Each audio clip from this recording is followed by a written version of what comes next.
ఒకరికొకరు ఒకరిని ఇంకొకరు తక్కువ చేసి మాట్లాడడం వల్ల, లేదంటే మీరు ఇంకొకరి మెప్పు కోసం ఎదుటి వ్యక్తులను తక్కువ చేసి మాట్లాడడం వల్లనో ఎక్కడ కూడా ఎలాంటి ప్రయోజనం ఉండదు.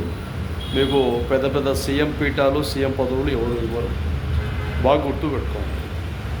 ఎక్కడైనా కానీ మాట్లాడే విధానాలు మన మనస్సాక్షిగా ఉంటే అవి క్షమాపణ లేకుండా ఉంటాయి. ఇష్టానుసారంగా జొల్లు మాటలు మాట్లాడి హీనంగా మాట్లాడతాయి.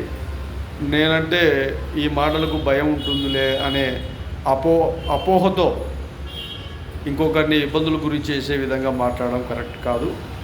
జాగ్రత్తగా ఉండాలి. ఎక్కడైనా ఇలాంటి మాటలు మాట్లాడడం వల్ల నెక్స్ట్ కూడా తీవ్రమైన పరిణామాలకు గురవుతారు. చాలా జాగ్రత్తగా ఉండాలని కూడా తెలియజేస్తాను.